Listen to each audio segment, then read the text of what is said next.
Right. Today we are going to talk about basic concepts related with the pneumothorax. Right. So first of all, what is pneumothorax? Every student knows pneumothorax is basically air in the pleural cavity or air or other gas in the pleural cavity. Is that right? Now, why it is so important to learn pneumothorax? Because once air is present in the pleural cavity, it may lead to the collapse of lung. Now I'm going to explain that how the presence of air leads to collapse of lung. It means how pneumothorax can lead to part of a lung collapse or total even collapse in some situations, right? So let's see that here you have your lung, right?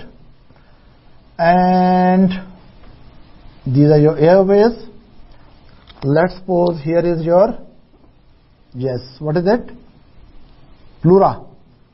You know, lungs. Now, this part of the pleura is basically double layer. And outside, what should be there? Yes, chest wall. What should be here? Chest wall. And here are your intercostal muscles, right? Now, I will give you little basics before I go into detail. Now, of course, it's diaphragm. Now, what I want to put in your mind, that lungs are surrounded by a double layer of pleura, right? Now, one layer which is intimately attached with the lung parenchyma. This layer of pleura, which is attached with the lung parenchyma, pulmonary parenchyma, right? This is visceral pleura. What is it called? Yes, visceral pleura. And then there is other part of the pleura, the outer layer of the pleura, which is basically attached with the chest wall, right? Here, which is very strongly attached with the chest wall and diaphragm and even with the mediastinum, right?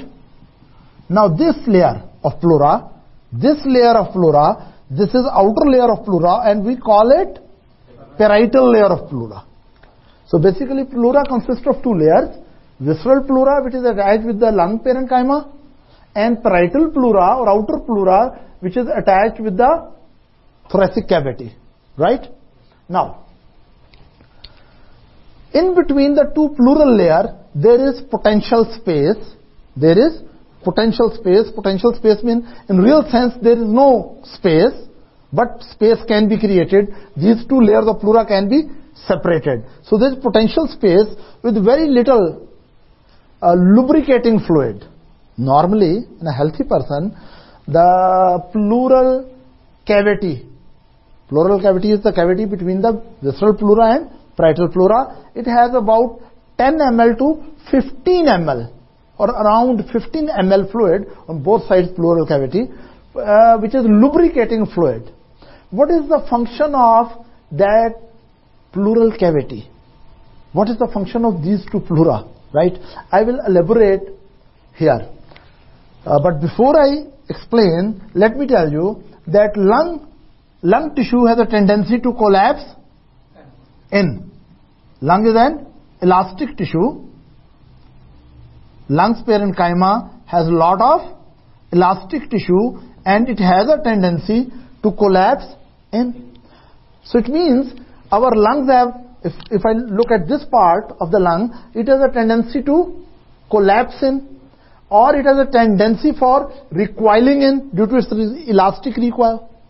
It's right. In the same way, our chest wall, it has a tendency to recoil outward. It has a tendency to recoil outward, right?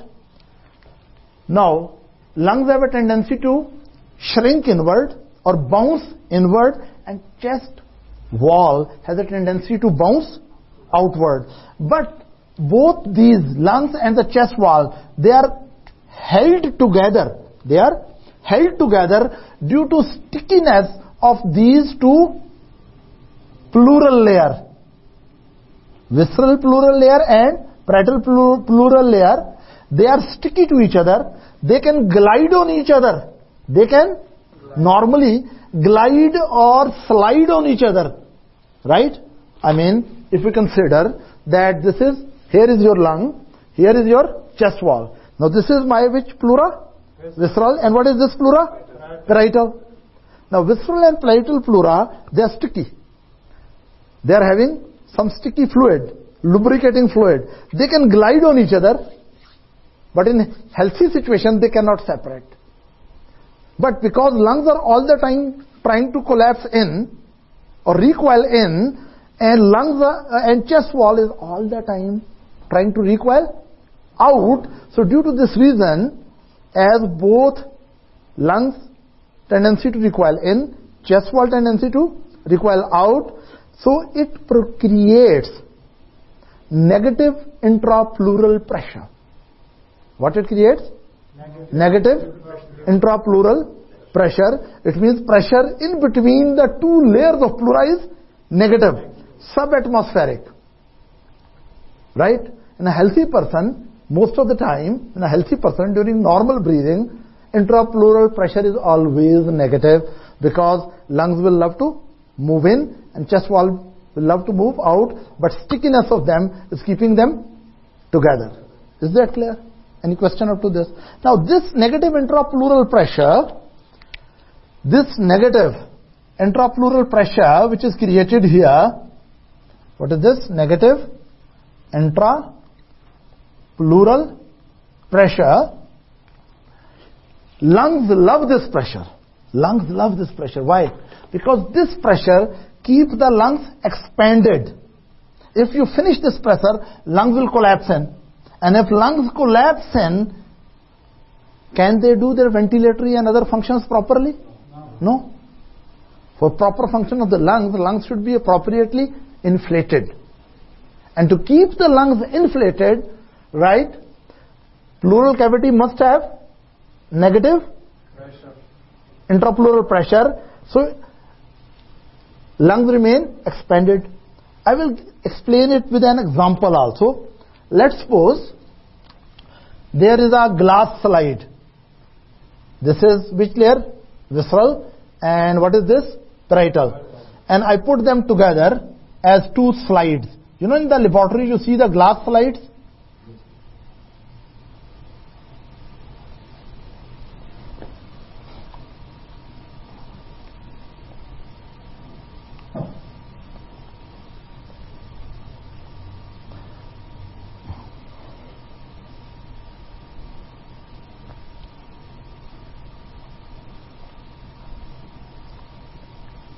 Now,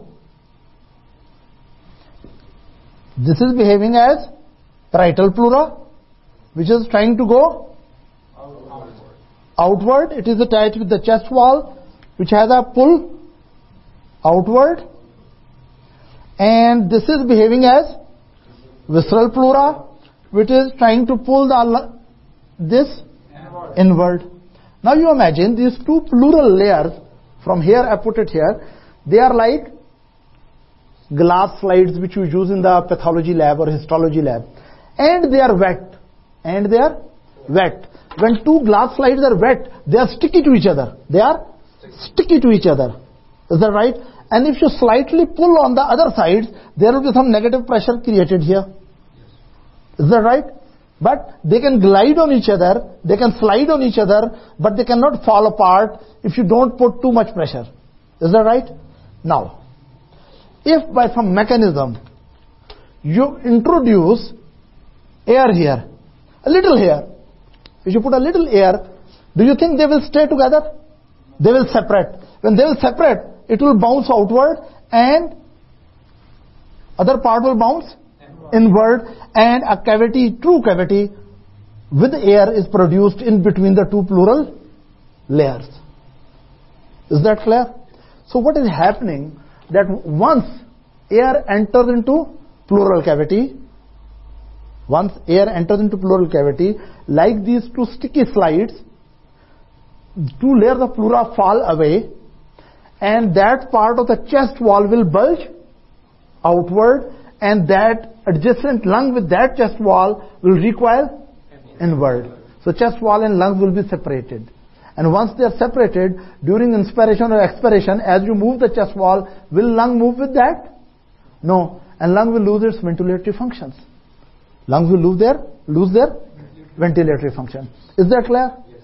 So up to now I have only explained what is pneumothorax. Pneumothorax is presence of the air or other gas in the pleural cavity.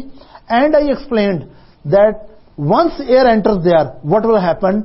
Two layers of the pleural cavity will fall apart, right? It means negative intrapleural pressure will be lost. Negative, once you introduce the air, negative intrapleural pressure will be lost, right? Or reduced. And when two layers are separated, chest will bulge outward and lungs will collapse, or part of the lung will collapse inward. Is that clear? So this is what happens in pneumothorax. But the question is that from where the air comes? Question is from where the air enters into pleural cavity. Very simple. Either air will come from, normally air is present in the lung, parenchyma, in the alveolar conducting and alveolar system, respiratory system. So either air can enter from, what is this side? From the lungs, or air may enter from the chest wall. Right? Now we're going to detail what are the causes of pneumothorax. We just discussed what is pneumothorax, and we discussed what happens to lungs and chest wall if air enters into pleural cavity. And I said air can either come from the lungs or it can come from the chest wall. Now we will go into detail that what are the causes of entry of air into pleura. Right? According to that, pneumothorax, according to the cause of that how air enters in the pleural cavity, it is basically classified into spontaneous pneumothorax and traumatic pneumothorax. So now I will go into detail that what is spontaneous pneumothorax and what is traumatic pneumothorax. First of all, you should know the difference between what is the real difference between spontaneous pneumothorax and traumatic pneumothorax. Spontaneous pneumothorax is where a person develops suddenly pneumothorax without any recent trauma, without any antecedent trauma, without any warning. I'm just standing here and I may develop pneumothorax. Right? If you develop pneumothorax suddenly without any antecedent trauma or any warning, such pneumothorax is called spontaneous pneumothorax. Or very simply, spontaneous pneumothorax is the pneumothorax which occurs spontaneously. What is spontaneous pneumothorax? Spontaneous pneumothorax is when pneumothorax occurs spontaneously. It means without any precipitating cause there, without any trauma, without any antecedent event. So, but traumatic pneumothorax is when air enters into pleural cavity, either there is trauma to the chest wall or trauma to the lung tissue. So if entrance of air is after the trauma or due to the trauma to the chest wall or to the lung, then we say this pneumothorax is traumatic pneumothorax. So the real difference between spontaneous pneumothorax is spontaneous pneumothorax occurs without trauma, and traumatic pneumothorax occurs due to trauma. Now, spontaneous pneumothorax is further divided into two types. Spontaneous pneumothorax, that is primary spontaneous pneumothorax, right? And there is secondary spontaneous pneumothorax.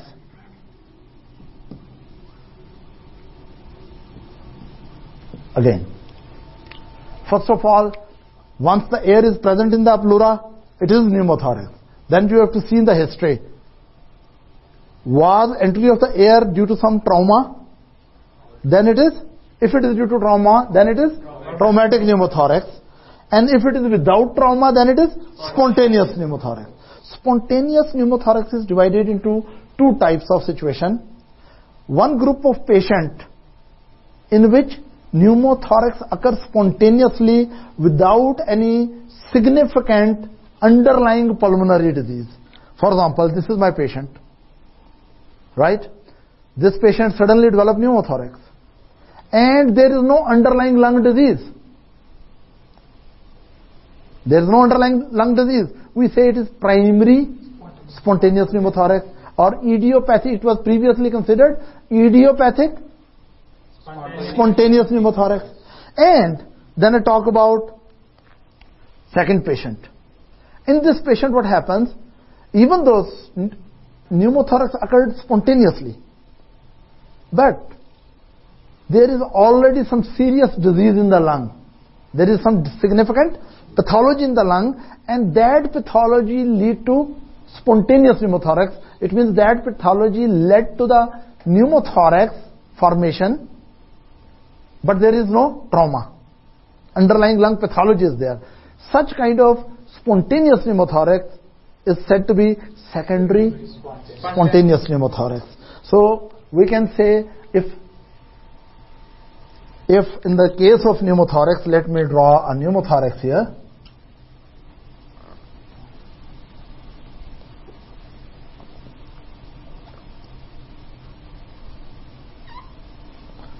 And here is your lung.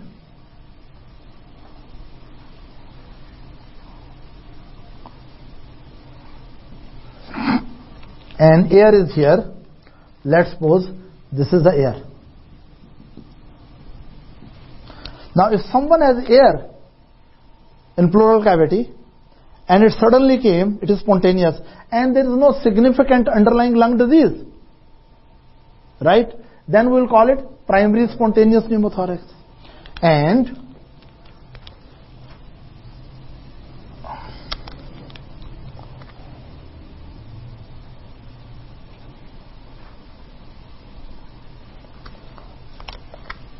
if there was some underlying pathology in the lung and that pathology led to the entry of the air here, but suddenly without any trauma here, right? Without any injury here, just pathological process in the lung led to the leakage of air here, then it is also spontaneous but secondary to a pulmonary disease, right? Now, what are the patients in which primary spontaneous pneumothorax occur? Usually these are young males. More commonly, it can occur in females but less commonly. Primary spontaneous pneumothorax is most commonly seen in young males around age of, you can say, teenagers, or usually less than 30, right? And yes, they are thin, tall, young males, and usually smokers. Smoking enhances the risk of primary spontaneous pneumothorax. Now question is that, why in young, thin, tall, young males spontaneous primary pneumothorax occur? Someone apparently very young and very healthy, right? No underlying lung disease, right? Nothing diagnosed or no underlying lung disease. But suddenly pneumothorax develops. Because initially doctors never knew the cause, they just called it idiopathic spontaneous pneumothorax. But now we know what is the cause. Actually, in some young people, pleura, this is which layer of pleura? Visceral layer, right? And here is parietal layer. sometimes what happens, visceral, there is air bubble or air present just under the, okay, air is present here.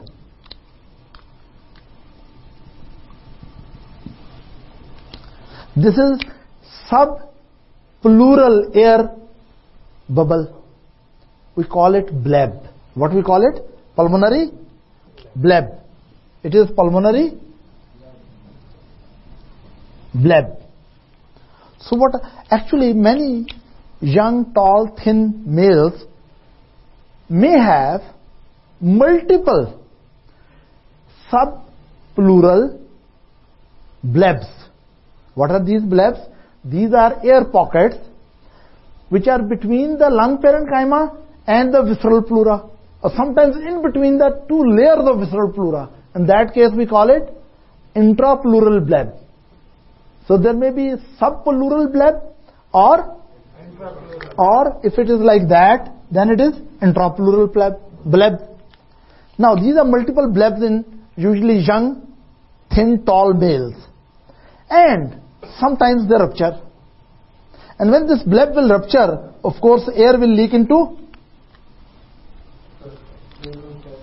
pleural cavity, and air will leak into pleural cavity, right? So what is the underlying cause of primary spontaneous pneumothorax? I will say the presence of subpleural or intrapleural blebs which are under the or in the visceral pleura, not parietal, under the visceral pleura. Usually these blebs are multiple. Due to this reason, these patients who are diagnosed with primary spontaneous pneumothorax, these patients have a high tendency of recurrence, right? Because maybe today one bleb is ruptured, after 6 months another bleb rupture, after 3 years another bleb ruptures. You are getting it? Depending on how many blebs are there, right? So is that clear? Now another term which is used, these are pleural blebs. Another term is used, pulmonary bulla. Have you heard of it? Pulmonary bulla. What is the difference between bleb and bulla? I put it here, pleural blebs or pulmonary bulla. Both are air-filled spaces. Both can lead to pneumothorax. But there is a significant difference. The difference is, if this is the lung, this is your which layer? Visceral.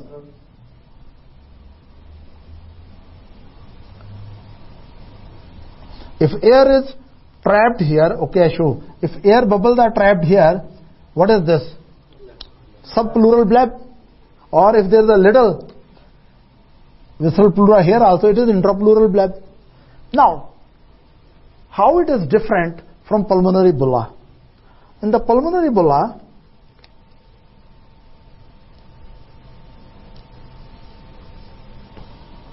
actually there is a big air-filled cavity, right?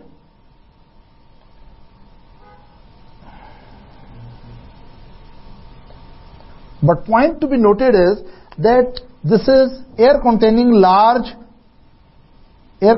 space, most commonly seen in patients with emphysema. Here, actually, this air bubble is surrounded on all sides from the lung parenchyma. Right?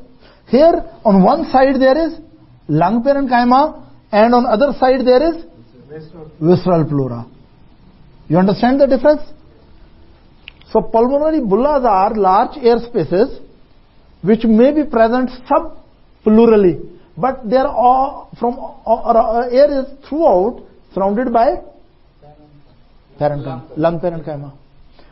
In bleb, it may be subpleural or intrapleural, right? And if it is subpleural, then on one side it is surrounded by the visceral pleura, another side it is surrounded by the lung parenchyma. Am I clear? Now we come to secondary spontaneous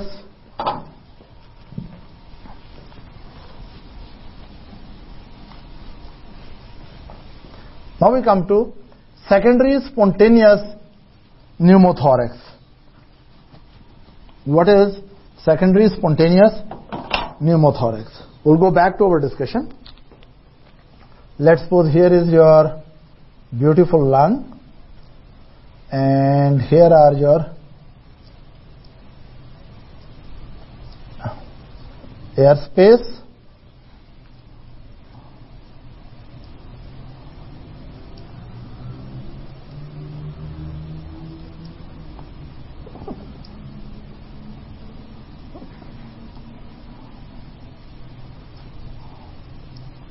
it's a simplified diagram, and here is your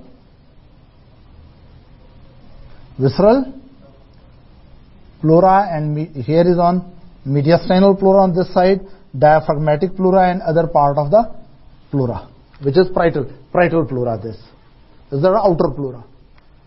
Now, sometimes air escape into pleural cavity from the lungs due to some underlying pathology in the lung. Here there was no significant pathology, just there were blebs. But in this case, where air suddenly come into pleural cavity, because it comes suddenly without any antecedent trauma, we say it is spontaneous. But this spontaneous event, spontaneous entry of air is associated with underlying significant pulmonary pathology. So we call it secondary spontaneous pneumothorax. Now question is that how the air can reach from the lung to the pleura. One thing is very simple, that air may leak into, maybe there is some pathology, and due to that pathology, air space is just under the pleura, and subpleural rupture of air space, and air enters from here. I will talk about the causes later. Right? This is one way. It is direct entry of air from the subpleural pathology into pleural cavity.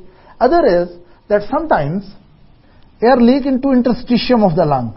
This is lung parenchyma or interstitium. From here, air moves proximally to the mediastinum. So it means air leaked into lung parenchyma, then moved to, it dissected through the lung interstitium, and then it went into mediastinum, right?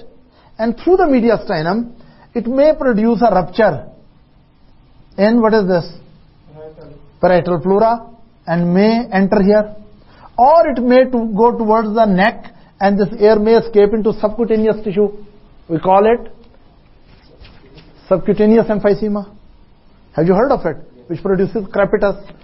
So what happens? What I'm trying to tell you, that if there is significant pathology in the lung, due to this pathology, air from the pulmonary air spaces may enter directly into pleura, right? Or it may take an interstitial route, and through the interstitium, either it goes to mediastinum, producing mediastinal emphysema, and then it may produce a rupture in the pleura and may produce pneumothorax, or even it may go upward into neck and root of the neck and subcutaneous tissue and produce subcutaneous emphysema. You are understanding? Now, what could be the underlying pathologies which can lead to this kind of pneumothorax? Right? What could be the underlying causes? Once I finish these causes, ask me what are the classical features of spontaneous pneumothorax. Right? Now, what could be the causes? One thing very simple. If due to any reason, I will enlarge this here, right? Now I'm going to explain the mechanism of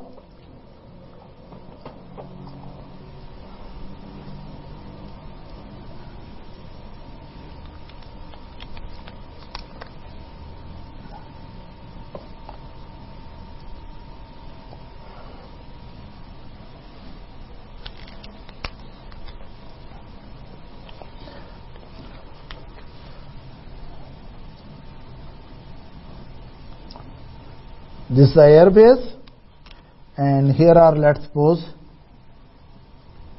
other distal air spaces.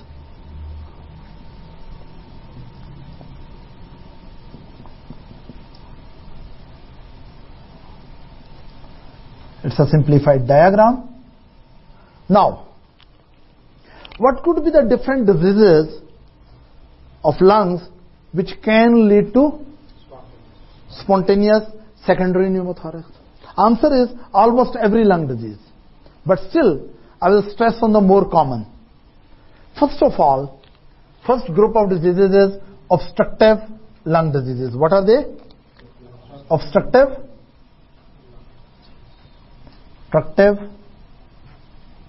lung diseases.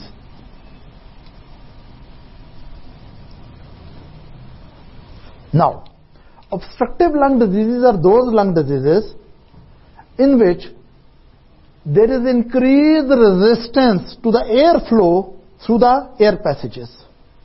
Obstructive lung diseases that when air is moving through the air passages, there is increased resistance.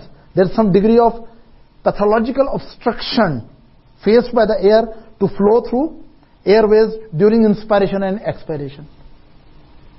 Is that right? Then we call, now if this kind of obstruction is there in the airways, we call it obstructive lung disease. Right? Usually, generally speaking, obstruction is more pronounced during expiration and less pronounced during inspiration. In obstructive lung diseases, during inspiration, degree of obstruction is less. And during expiration, degree of obstruction is more. What I am trying to say, that generally speaking, in obstructive lung diseases, for air to enter in is relatively easy, but to get out is relatively more difficult. I mean, this is something that you can get in, but you cannot get out. There are many situations in life like that. You get into a relationship sometimes, but you cannot get out. Or there's more resistance. You happily entered in inspiration, but to get out of the relationship, sometimes there is unusual obstruction. Now, question is, before I go into really detail and all these causes, I must explain why in obstructive lung diseases there is more resistance to the airflow during expiration and why there is less resistance during inspiration. To explain that, I will go to normal lung, how the normal lungs behave, right? During inspiration and expiration, right? Let's suppose this is your normal lung, healthy lung, alhamdulillah, and these are the airways, right?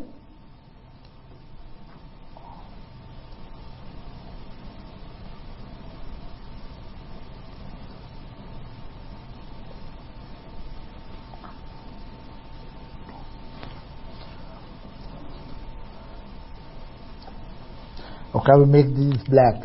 These are distal air spaces, right?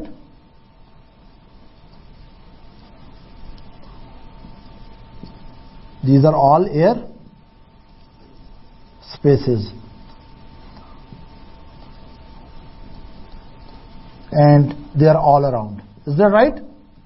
Yes. This is lung parenchyma. Now, as I told you previously, that lungs have lot of elastic tissue. So they love to recoil. Lungs normally love to recoil. But normally in a healthy person, lungs are kept inflated due to negative intrapleural pressure. Is that right? Now imagine, this is your pleural which layer? And this is parietal. When chest wall is expanding, during inspiration, chest wall is pulling the visceral layer outward, that is pulling the lung outward. In the same way diaphragm. So what happens, that lung is, during inspiration, lungs are being pulled from everywhere outward for expansion. Lungs are being pulled outward. when they are being pulled outward, this airway, suppose this airway, lung is being pulled there and pulled here. What will happen to this airway? Open. Open. So during inspiration, what happens? When whole lung is expanding, there is a peripheral traction of the elastic lung tissue on the airways as well. And airways are also expanded, right? Let me make a section from here, this airway, right? If I make a section here, this airway I put, this is the airway, this point, right? And this point. This is the airway. And here are, what are these? Your lungs, different spaces. Is that right? Now during inspiration, now listen carefully. During inspiration, when lung is expanding, you are understanding? When it is expanding, there is traction on what? Airway. Right? Or we can make a part of a lung like that. I make a section of lung here. This is airway, right? And then it is dividing into, let's suppose, air spaces, right? Now actually, all this is surrounding by lung parenchyma. You understand it? When lungs are expanding, it means the whole lung parenchyma is expanding. Lung whole parenchyma. So this, all the lung parenchyma which is surrounding what? This airway, that is also pulling the airway outward, all walls. So airway will become open. This is what happens normally during inspiration. That during inspiration, to already open airways, there is, as lungs are expanding, elastic pull of the lung tissue has added traction, radial traction on the airways. So during inspiration, they become more wide open, and inspiration is relatively easy. Now, in a healthy person first, during expiration, what happens? In a healthy person, when expiration is occurring, lung is getting smaller. When lungs are getting smaller, the traction on the airways by the pulmonary substance is increased or decreased? Decreased. When traction is decreased, they become relatively smaller. So in a normal healthy person, during inspiration, airways are relatively wide, more open, and in a normal healthy person, during expiration, airways are relatively narrow. But this little narrowness does not produce any pathology in a healthy person. Is that right? Now you imagine, if there is some obstructive disease, let's suppose there is some obstructive disease, and due to that reason, there is some obstruction here. So airways permanently smaller. Now during inspiration, airway will still open due to traction around it. But during expiration, it may become very, very narrow. You are understanding? Again, I will repeat. If there is obstructive airway disease, let's suppose there is some obstruction to this point. Right? Now, okay, leave a little opening at least.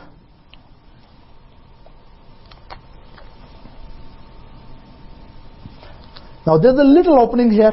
When this person will do inspiration, as lung tissue will expand, it will radially open the airways. So during inspiration, it opens a little more, and there is less resistance to the airflow. There is resistance, but less. But when this person do expiration, when lungs are getting smaller, airways are no more pulled radially outward, so they also become further small. And because there was pre-existing obstruction at the top, during expiration, the airways become smaller. So for outward flow become too much restricted. Are you understanding? Yes. Or I'm just teaching myself? You got it? So I will repeat what I said up to now. First of all, I said airways are not static, they are dynamic. During inspiration, they open, and during expiration they become little narrow. In a healthy person, during inspiration and expiration, in both situations, in a healthy person, airways are open. But they're more open during inspiration and less open during expiration. Why normally they're more open during inspiration? Due to radial traction of elastic tissue. When lungs are expanding, all the airways open. And during expiration, when traction on the airways from the periphery is less, so elastic recoil of airway wall little bit narrow the airways. Is that right? Then I came to this thing. If in the airway there is already obstruction, if there is some obstructive disease, right? If there is some obstructive disease, that during inspiration airway may open a little bit, and inspiration may lead to some inflow of the air. But during expiration, airway become pathologically too much narrow, and there's more difficulty in getting the air out. Again, in obstructive lung diseases, obstruction during inspiration is less pronounced, and during expiration it is more pronounced. So usually in obstructive lung diseases, the main problem is not how to get the air in. The more serious problem is usually with exceptions, usually how to get the air out. It means during inspiration you take the air in, and during expiration less air come out. During inspiration you take more air in, during expiration you take less air out. Progressively you accumulate the air and lungs become bigger and chest become barrel shaped in obstructive lung diseases. Any question up to this? No. Here I want to tell another thing. Okay, come over here. What are obstructive lung diseases? Who will tell me? Okay, doctor. Just name the obstructive lung diseases. You are about to impress me. Yes, please. Emphysema, very good. Emphysema. This produces obstruction. I will explain how. Then there is chronic. Very good. Bronchitis. Then asthma. Then bronchiectasis. Now these are common obstructive lung diseases, right? There are some other also. I will not go into detail of those. Now, obstructive lung diseases, the lung diseases in which there is obstruction to the airflow, especially more pronounced during expiration, is seen in patient with emphysema, patient with chronic bronchitis, patient with asthma, and patient with bronchiectasis, right? And there is a term very commonly used, chronic COPD. Have you heard of this? There is a term called COPD, chronic obstructive pulmonary diseases. Very good. What is the difference in obstructive lung diseases and COPD? Question goes to any young man. Raise your hand. Who can tell me the difference between obstructive lung diseases and COPD? It means I'm asking about what is the difference between obstructive lung diseases and chronic obstructive pulmonary diseases. Yes, he is saying it's the same. And all of you must know he is wrong. He is wrong. All obstructive lung diseases are not the part of COPD. This is very important to understand. Many doctors get confused about it. There are so many diseases which produce obstruction to the airflow in the lung. But all of them are not COPD. All of them are not chronic obstructive pulmonary diseases. When we talk about chronic obstructive pulmonary diseases, basically we are talking about these two. Classically speaking, typically speaking, these two are COPD. So I can say, I can classify it like this also. Obstructive lung diseases are COPD, asthma and bronchiectasis. Another better way for understanding, obstructive lung diseases are COPDs, asthma, bronchiectasis. And COPD mainly include emphysema and chronic bronchitis. Is that right? And all these diseases, because they produce some degree of obstruction, right? Because they are producing some degree of obstruction, what happens? During inspiration, let's suppose, okay, we talk about this situation. There is obstruction here, right? Obstruction. Now, in these cases, air will, during inspiration, will get into airways and air spaces. Right? Air will enter. But during expiration, all of it is not going out. So pressure in the alveoli will go up or down? It will be up. It's very simple. That when there are obstructive lung diseases, regardless of its emphysema or chronic bronchitis or asthma or bronchiectasis, whatever kind of obstructive lung diseases, right? Because there is more obstruction during expiration, so air is trapped here. Air is trapped here, but walls of alveoli, now pressure in the alveolar space is increasing, right? In obstructive lung diseases, when air traps and pressure in these air pockets increases, when pressure in these air pockets increases, alveoli are very delicate walls. They may rupture.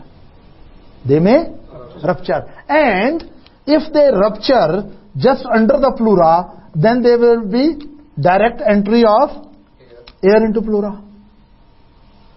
Now you understand how a patient with obstructive lung disease has predisposition for pneumothorax. Why? Because these patients have, number one, higher pressure in the alveoli, and some of the alveoli really become high pressured in obstructive lung diseases, and the delicate walls of the alveoli may rupture. And if it is just subpleurally, air will escape into pleura and produce pneumothorax.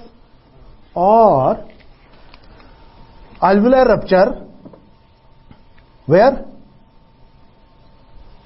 In the interstitium, delicate walls. When alveolar rupture, air which was under pressure will enter into interstitium, and this interstitial air will track, as I mentioned previously, and eventually enter into pleural cavity.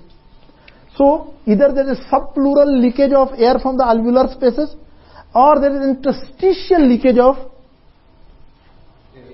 alveolar air, right? And then interstitial area is dissected by the air, and this dissection may move proximally towards the mediastinum, as I mentioned previously, and eventually it may rupture the pleura and produce pneumothorax. So is it clear that how obstructive lung diseases can predispose a person to pneumothorax? This pneumothorax may occur without trauma. There is no one is putting the knife in your chest. There is already pathology in the lung, and that pathology precipitated this secondary spontaneous pneumothorax. Am I clear? Yes, sir. Anyone who is confused? Very good. Here I want to mention one thing. When we talk about that airway obstruction, especially airway obstruction, it's very clear. In chronic bronchitis, underlying pathology is that airway has hyperplasia of mucous glands in chronic obstruction, and there are more secretions. Again, I will repeat. Let's suppose here you have airway cross section, right? These are the mucus. What are these? Mucous glands, right? These are the blood vessels, right? And here are what is this? Smooth muscles. What are these? Smooth muscles. Now this is the lumen. What is this? This is the lumen. Now imagine, I will talk about emphysema later. In chronic bronchitis, what is the underlying problem? Even though it is diagnosed clinically that there is persistent cough more than 3 months with sputum production, may or may not be, but with sputum production more than 3 months in 2 consecutive years, without any other explanation of the clinical features, right? But I will not go into detail. We will have a full lecture on chronic bronchitis, thorough detail. For a while I will just mention, in chronic bronchitis, what really happens that these secretory glands become hyperplastic, and there are more secretions, and if they are producing more secretions, it means there is intraluminal obstruction in chronic bronchitis due to increased secretion. Plus in chronic bronchitis there is inflammation of bronchial wall, and this swells inward. When it swells inward, further reduces the lumen. So in chronic bronchitis, obstruction is due to luminal increased secretions and also due to inflammation of airway walls, bronchioles walls. Clear? In asthma, what happens? There are three components. One, increased secretions. Number two, inflammation of the wall and swelling and edema, plus constriction of bronchoconstriction. Episodic reversible bronchoconstriction. All these things can lead to obstruction. So this can lead to obstructive situation. This can lead to obstructive situation. Later on, we will discuss in detail in bronchiectasis what happens. They are necrotizing inflammations, necrotizing inflammation of the wall of, what is this? Bronchi, which lead to destruction of cartilages and smooth muscles and other components of the bronchial wall. And at places, bronchial walls pathologically and irreversibly dilate. But because they have increased secretions also, let me make airway with bronchiectasis. This is airway. It has one pocket here and one pocket here and one pocket here, like that. Now what happens in this area? There was necrotizing inflammation which destroyed the elastic tissue and sportive component of the bronchial wall so much that it becomes very weak, and due to air pressure it bulges out. So these are, you can say, permanently, irreversibly dilated areas of airway. This is bronchiectasis. But you need to remember that inflammation is not only in these pockets. Inflammation is in between that too. You are understanding? So whole lining of bronchial tree is inflamed in bronchiectasis. Multiple areas are inflamed, and if this area is inflamed and there is infection and secretions, it will become obstructed. So what I'm saying, that chronic bronchitis, it leads to what? Obstruction due to increased secretions and inflammation and edema of airway walls. Asthma, obstruction due to increased secretions, swelling and edema, inflammation and bronchoconstriction, smooth muscle restriction, and bronchiectasis also has obstruction due to increased secretions and inflammations. Is that right? The real master understanding is needed to understand why in emphysema airways become obstructed. Because emphysema is a disease related with distal air spaces. Emphysema is a disease related with distal air spaces. So what really happens in emphysema, that air spaces become enlarged, alveolar air spaces become enlarged, and their septa are destroyed. This is the basic pathology, right? Again, let me explain. This is, let's suppose, I'm just showing part of a lung.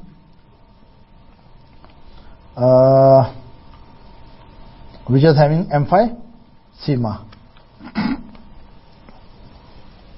Now, what is happening? These are the normal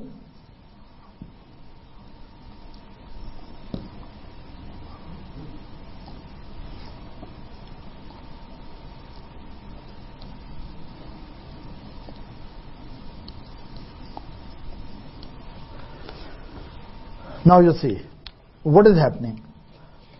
Actually, in emphysema, these septa, these are destroyed, right? Due to inflammation. We'll have a full lecture on emphysema. For a while, you just trust me. That what really happens in emphysema, these septa, these are destroyed by different proteolytic enzymes and collagenases and elastases which are released by neutrophils and other mechanisms. When they are destroyed, what will happen? That it will become like that. I mean, air space will become like this, and this component is lost.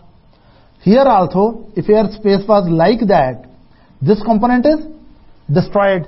Intraalveolar septa are destroyed, and if they are destroyed, then it will also become like this. Here also they are destroyed, become like that. So what really happens in emphysema?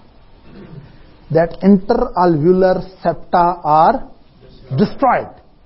And when they are digested away and destroyed, distal air spaces will become smaller or larger? Of course, larger. Right? But these septa have elastic tissue.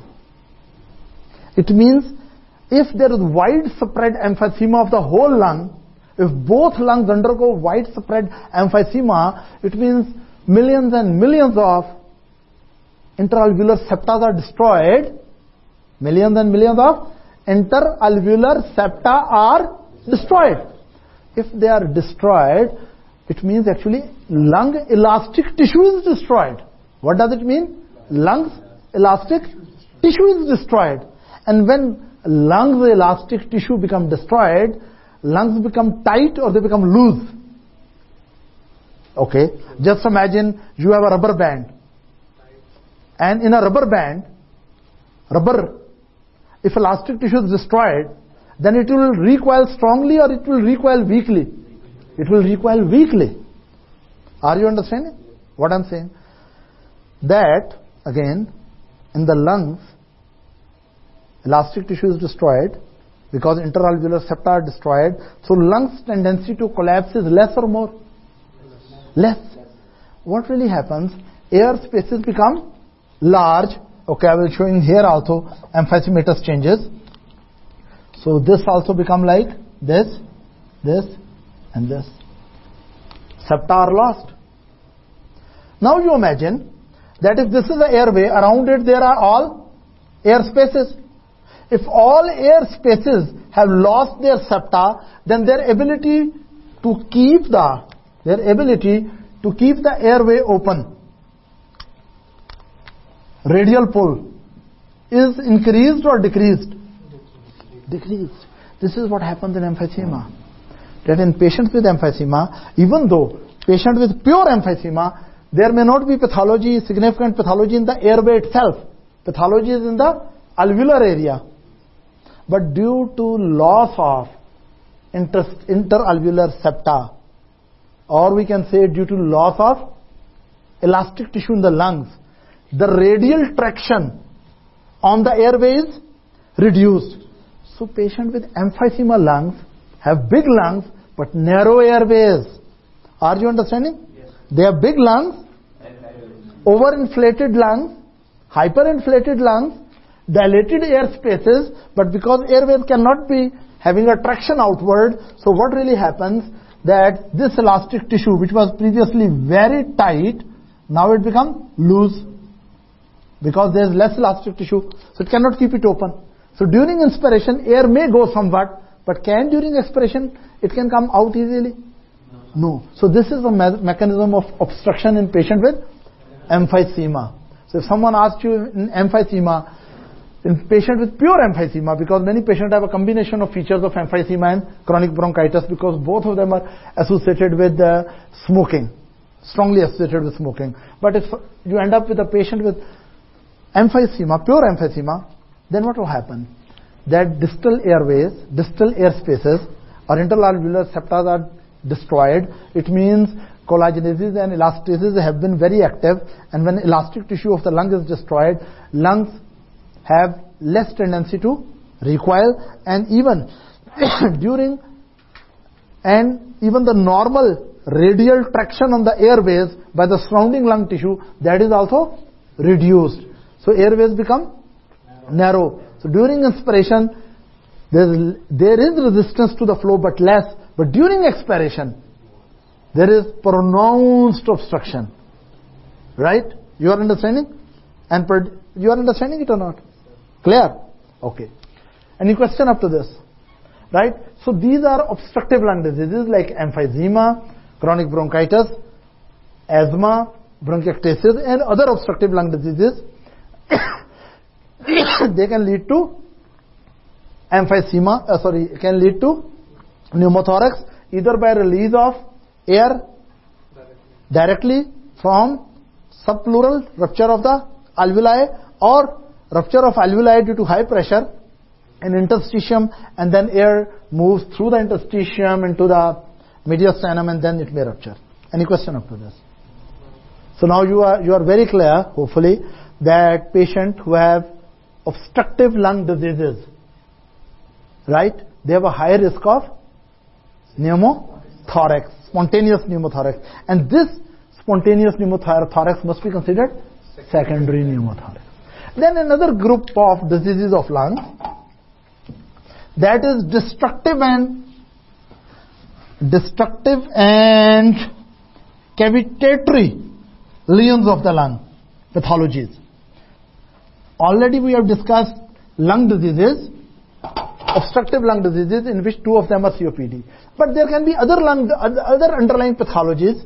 They can also produce spontaneous secondary emphysema. Yes, pneumothorax. Spontaneous secondary pneumothorax. What could be the other causes? Other causes may be, yes, I told what could be those causes. That is destructive and cavitatory lesion, cavitatory pathologies in the lung. Now, how destructive? Okay, let me put it here. Obstructive lung diseases and destructive and cavitatory lung diseases. They can also produce secondary spontaneous pneumothorax. They can also produce secondary spontaneous pneumothorax. Thanks God, it is easier to understand than this one. Let me make a diagram.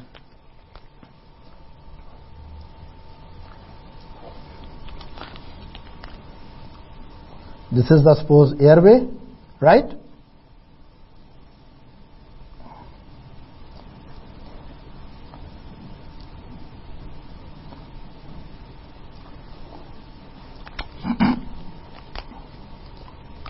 These are your distal air spaces, right? In the same way here we can put also air spaces. Now, if there is destructive lesion, for example, there is lung abscess, and what is here? This is your which pleura? And there parietal.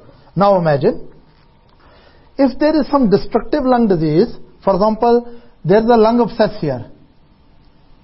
There is lung abscess here. Now it destroys this tissue, right? On one side it has airway, on other side it is just under the pleura. It's so easy to understand. If this abscess ruptures and drain into what?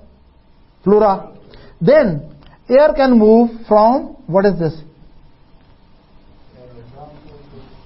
Bronchus, from the airway, passing through the pathological tissues opening and directly opening into pleural cavity. Because this pathological process which is destroying the lung parenchyma, on one side it was having airway, on other side it was just subpleurally situated. It was situated just under the pleura. If this destructive or cavitatory lesion breaks away, then air from the bronchial tree can directly enter into pleura and produce pneumothorax. Is it clear? Another thing can happen, that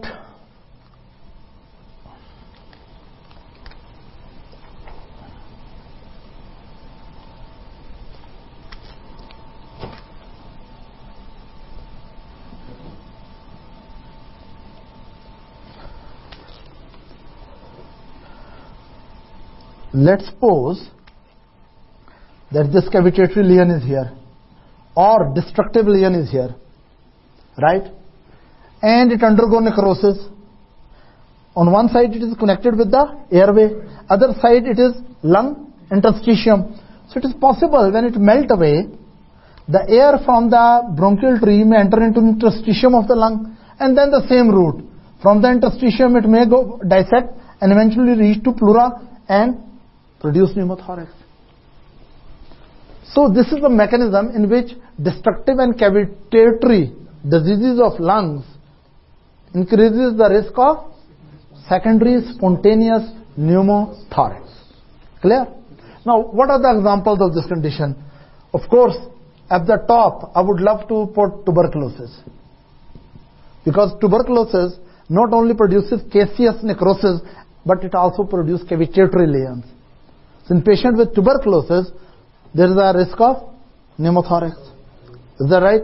Then suppurative pneumonias. Pneumonias are the infections of lung parenchyma. And if there is very aggressive pathogen, right? For example, Staphylococcus aureus or Klebsiella pneumoniae, right? Right? So very aggressive organism. Or even in patient with HIV, pneumocystis pneumonia. Is that right? Pneumocystis pneumonia is more commonly seen in patients which are immunocompromised. Right? That is opportunistic organism, pneumocystis. Now,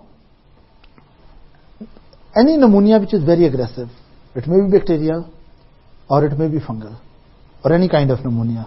If it produces destructive lesions and eventually cavitatory lesions, it increases the risk of secondary spontaneous pneumothorax, especially mentioned PCP, pneumocystis pneumonia, right?